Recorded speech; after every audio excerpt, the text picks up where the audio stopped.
I'm reviewing Tift Merritt's Stitch of the World. I got to go step by step. Oh, it takes time. The going is slow. Stitch of the World is a survivor story, but neither a vainglorious one where Tift Merritt, whose relationship broke up not that long before the birth of her first child, boasts, "Look at me, I know so much now and I can help you."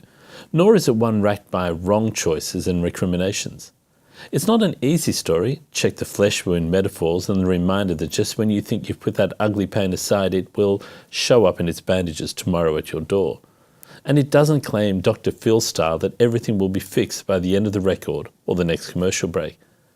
But Stitch of the World is what it sounds like when you're on your way through to the other side, going on that journey with songs sitting between country blues, country soul, country folk and just plain country.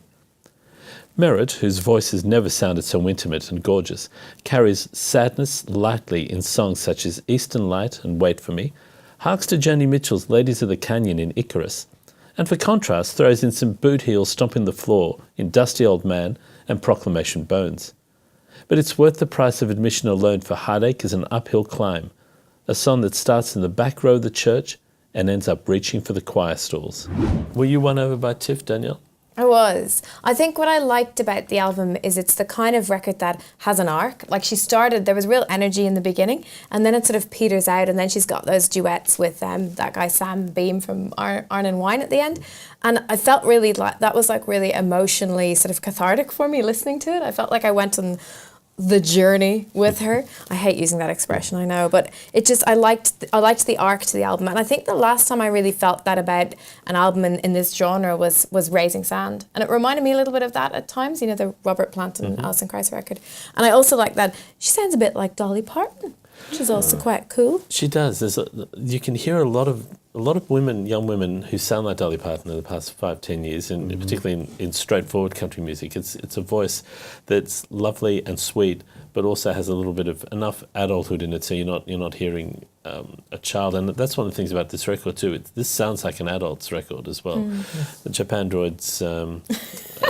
Well, they're fairly different markets. Yeah. That was low. No need to bring it up.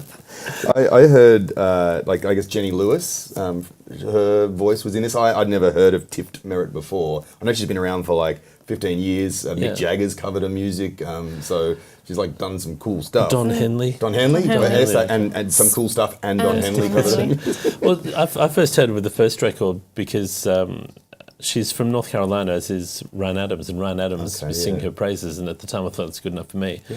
And it was beautiful. She's got a gorgeous voice, and she started off with a sort of country soul, moved a bit more into soul, southern soul in the country, then broadened out into more singer-songwriter material. And she's had some interesting experiences through that time, while never actually being someone who demands your attention. She's just a really nice songwriter. But this album came out of a period where everything was looking beautiful. Had a relationship, had a child, moving back to her hometown, and then the relationship fell apart. She had the child on her own, and things weren't terrible, but you can tell in this album that things took a lot. That's kind of stuff that takes a lot out of you. You don't just walk away from that thinking, I've learned, I've gone on this journey, I'm a better person. This is more about the slog. In keeping with the me against you